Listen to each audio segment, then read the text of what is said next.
Hi Sagittarius, this is your November 15th through the 30th reading for 2018. And I'm Valerie with Serenity Matters 1111. Thank you for joining me today. You may hear a couple sounds in the background. One is my space heater. It's freezing up here. And second is a river track that I have going on in the background.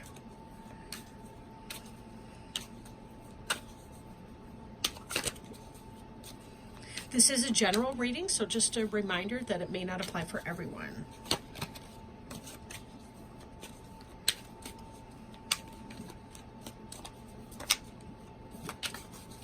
Today I'm working with the Tarot of the Greenwood by Mark Ryan and Cheska Potter.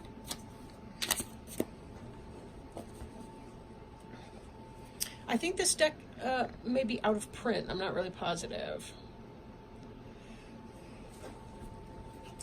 Okay, that's good.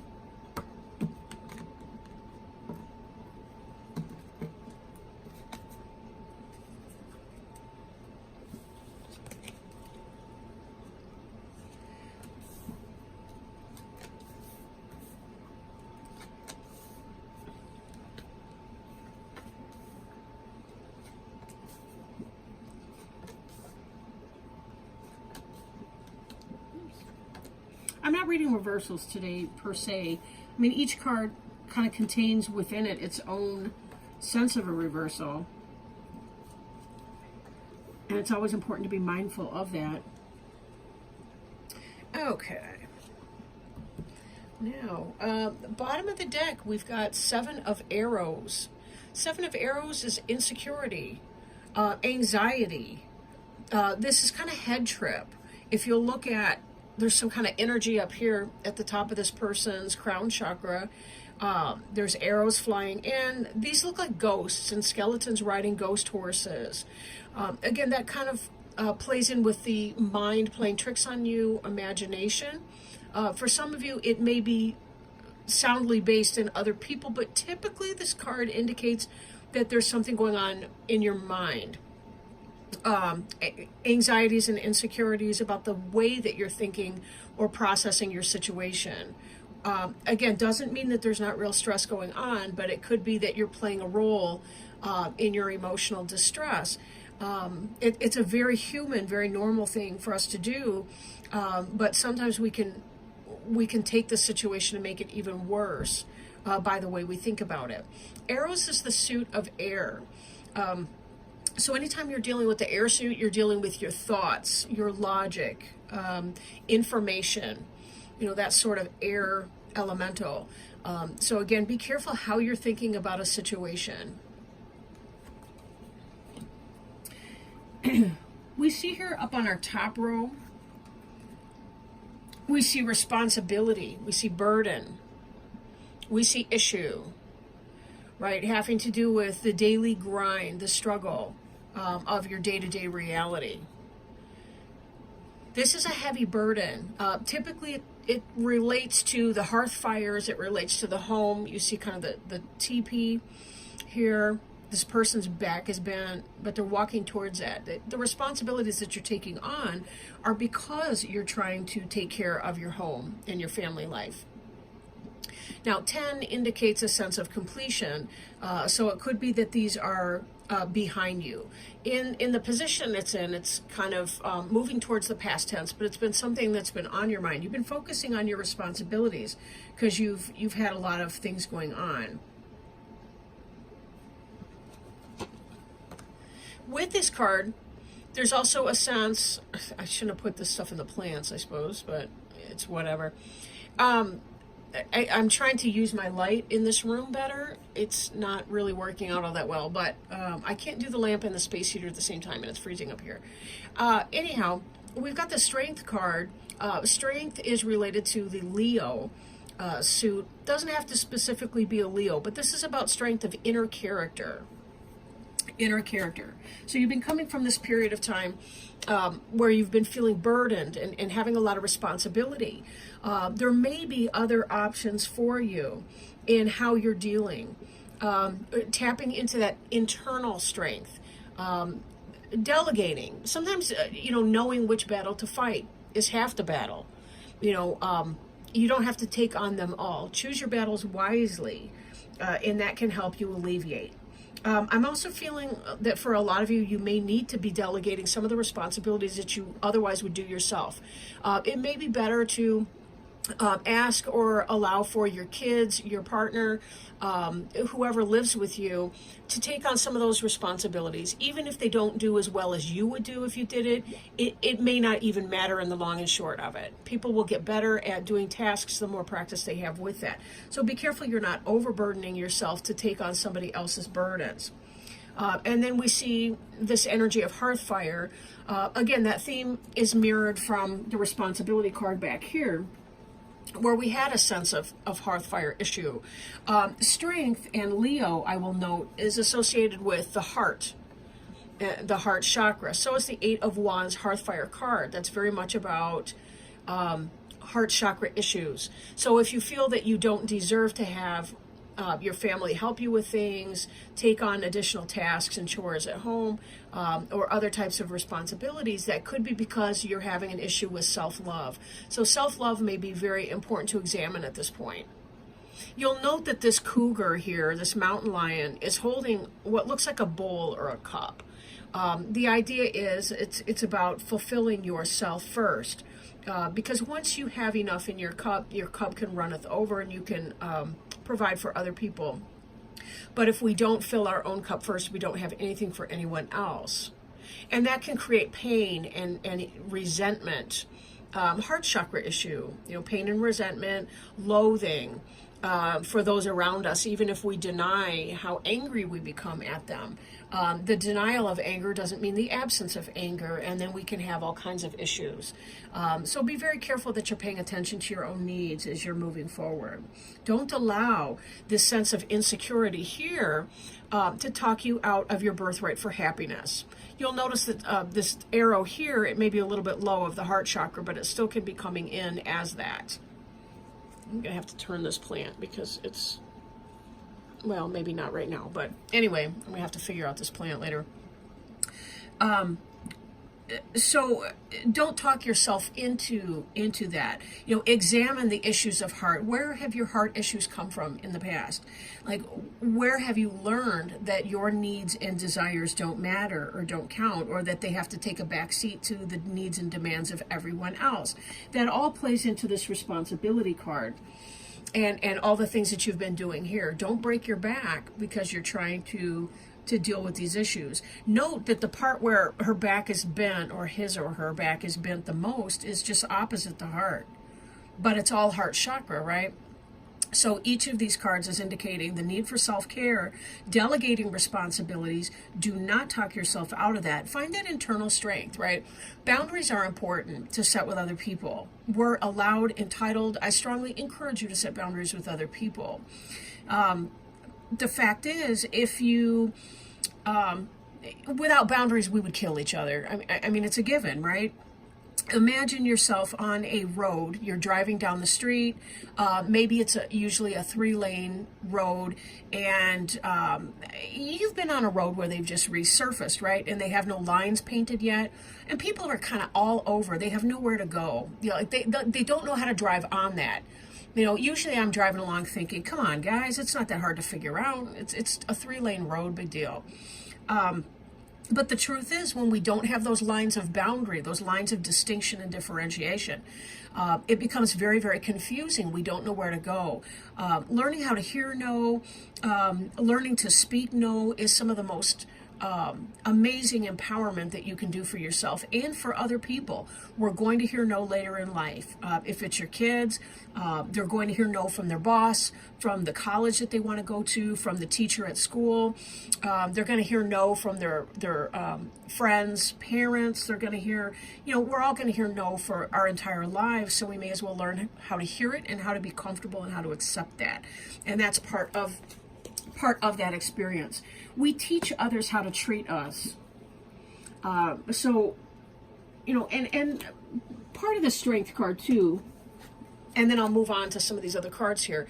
Part of strength is that this isn't an act of physical violence that's going on. It's about you can be quiet and assertive at the same time. You can hold fast to your no without having to rise to a level of inappropriate. You know, you don't have to yell at people. You don't have to spank your kids. You don't have to do whatever to assert your no in that, right? There can be other ways to do that.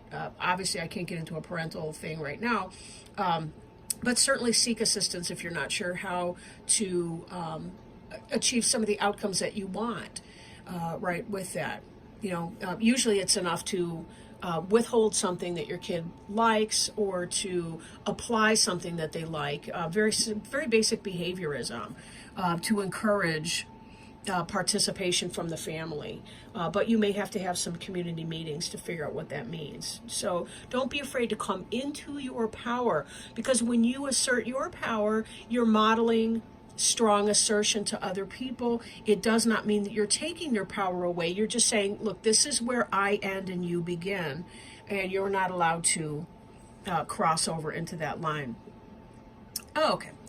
Now, for those of you that have been going through your wheel is turning, right? This Wheel of Fortune card here indicates for us that the cycle is turning, that the fates play a hand. These three down here, these three figures are the fates, and they are weaving your future life, right? They have a role in that. You also have a role in your life, in the choices that you make. Just as we teach others how to treat us, sometimes we're not sure how our life is, or we're not positive the larger picture of our life. But we have to kind of look back at our life. We sort of have to look backwards to be able to see where we've been and find out what the direction is to that. And there can be that sense of blindness, like I don't really know where I'm going or what I'm doing. But, you know, it's sometimes is easiest when we look back and reflect, and certainly take that time to do that. You know, that's all part of it. Looking and seeing where we've gone, knowing that there's a balance to the things that we do, that there are things that are beyond our control. But this Wheel of Fortune card tends to be about good luck, fate taking a hand.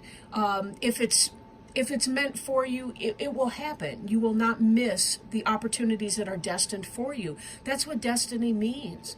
You know, sometimes we can slow a process down, but eventually we will get to our destiny because it's just the way that it's supposed to be. So this is all part of that. But something is taking a hand in it. You know, the fates are taking a hand in your future and what's going to be kind of playing out. Now, this Page of Wands here is called a stoat. A stoat is a mustelid, which is a member of the mink family. They're the musk-producing mammals, like minks and weasels and that sort of thing. Page of Wands is fire, so that can be kind of that Aries, Leo, Sagittarius energy, but it tends to be some kind of passion that's coming into action. For some of you, if we're looking at a career thing, and I do want to bring in our Knight of Wands, which is Fox, this is a progression. Some kind of fate comes into play, and something that you've been feeling passionate about, that you've been wanting to get in motion in the way of either relationship, a new relationship, or it could be a new passionate start in your business, whatever life phase you're in right now. Fate is playing a hand, and you're seeing this develop. From the Page of Wands, the communication that's coming in, some kind of passion that you're putting into action, and then Knight is really the one that's got the energy to make it happen. So this is a progression. This is about something that's manifesting for you, that you feel very passionate about, that has your fire energy up. Because again, that's what Wands is all about, fire energy. And Wheel of Fortune indicates that it's fated to happen. You guys have been patiently waiting. If I remember from your last reading that I did, something was delayed coming in. This looks to me exactly as though, I love this plant, but it's grown big, like even in the 2 weeks since the last reading. But anyhow, something that you've been passionate about is coming in. And there's no question about that. Now, the Knight of Wands there, the fox, kind of looking towards the rear. That, to me, has to do with the Wheel of Fortune, how we look back on our life and we see the patterns, like, oh, yeah. So there may be a little bit of that element as well that's coming in. And then, interestingly enough, we do have the Queen of Wands, but we'll get into that coming up here in a moment. Three of Cups, joy, celebration, right? These cranes, they're about, their mastery of the earth element, which is getting things started, the jots and tittles, the accounting, the bean counter type stuff. There are also water, they receive nutrition from the water in that they fish, and they pull up their food from inside the water. That's why they have these long wading legs, but they can also fly. So they're a really great balance between those three elements there. Perfect to grace our Three of Cups card. Cups is water. That's about joy, emotion, celebration, spirit. What a happy card for those of you. You're celebrating because you've been taking on all these burdens and this responsibility, but fate is taking a hand in it. And whatever it is that you've been trying to do, to juggle, to balance, it is coming through for you. This stuff is happening. But because you're having expansion in this other area, it will be necessary for you to kind of set some chore charts or what have you at home, come up to some agreements with your partner or your roommate or whoever you're living with, to be sure that you can focus some of this attention on what's developing, what's blooming. On a really great note, we move from joy to balance energy. This is a wonderful card. This balance energy is yin and yang polarity. This is about giving birth to a new project, a new design. This could be for some of you a literal pregnancy. There's always that as well as a possibility. Especially when we have all these, Page of Wands, Knight of Wands energy. We got this Queen of Wands coming up here too. And Queen of Wands is a rabbit. And she's got her egg right here. So for some of you, it can be a literal pregnancy. So double down if you're not interested in having a child right now. But for a lot of you, it really is about getting that business off the ground. It's about the new relationship that's beginning and all the rest of that. And lots to celebrate about. This is, you finally made it through whatever it was that you were struggling with, and that you've been wanting to move forward. This is an excellent progression for so many of you. I do want to pull another card. This one is from the Animal Wise Tarot by Ted Andrews. For whatever reason, I can't quite get everything in frame here. But that's not a problem when I'm on my other table. But as I said, it's that other table is kind of in a corner. I need really good lighting, and I really want the space heater on. So, at any rate, practicality.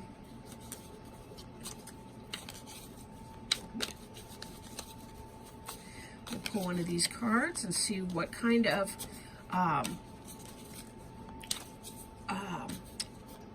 guidance, recommendation, clarity that Spirit will help us with today. And we also offer gratitude for those who help us on every level, our human friends, our spirit friends, our own wiser, higher self. There's just usually so much going on behind the scenes. Okay, wonderful. We have the 8 of 4-leggeds, which is the squirrel. Just 2 days ago, I was sitting in this very chair and looking out the window. There was this big fat squirrel all cozied up on a big branch outside my window. So squirrel, 8 of 4-leggeds. It's the earth suit, pentacles, like coins, and preparing for the future. I'll read this for you, but it is kind of long. Squirrels are members of the rodent family who are active throughout most of the day, scurrying about for food and digging holes in the earth to store and hide food for later times.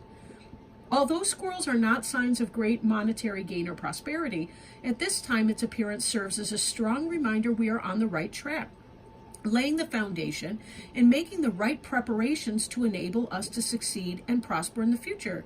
Squirrel reminds us to stay dedicated to our goals. If we persevere, we will succeed. There are 2 main types of squirrels, and both types are sociable, although neither like strange squirrels within their home environments. The red squirrels are the sentinels who chatter and scold loudly when strangers or intruders appear. This signals the presence of something different in the area to warn not only other squirrels, but also other animals as well. Because of this, squirrel reminds us to be alert and to persevere without allowing ourselves to be distracted. The gray squirrel is the most common and the most enthusiastic. They do not hibernate but build a nest, usually ball-shaped, for storing food and where it can survive comfortably throughout the winter. Again, squirrels are a reminder to prepare ourselves for possibilities in the future. All squirrels are very communicative with loud chatter, whether playing or sending out warnings. They also have a subtle body language, using their tails to communicate messages as well. When squirrel appears, it is a reminder to develop our communication skills because these must be an important part of our preparations. Again, this makes me think of before when we're talking about responsibility and strength and hearth fire, and taking that information to communicate to your family what your needs are and how they need to help chip in as you're beginning to get your new endeavor up and underway. Questions to ask. Are we looking for shortcuts or a fast food approach to success? Are we looking for the quick and easy? Are we not making proper preparations? Are we too active or too busy, manifesting workaholic energy? Are we not really planning for the future? Are we too erratic in our activities, running to and fro and not really accomplishing anything? Do we need to save at this time? Right? So these are some questions to ask, anytime that you come into squirrel energy, because they really do have that groundwork that they're laying, right? And that's what you've been seeing here. So it's kind of like when you take a few steps right now, it'll save you some steps in the future. There was an old saying, a stitch in time saves 9, meaning you notice a small tear, you sew it up right now because it'll take a stitch or two instead of having to redo the entire coat later on when it's lying in threads on the floor. But anyhow, good stuff. And thank you guys so much for joining me today for this reading. I really appreciate your time. And I hope that this was helpful for you guys. And congratulations on your new endeavor. Looks like it's taking off to a wild start. But thank you so much for joining. Lots of love to you. Bye-bye.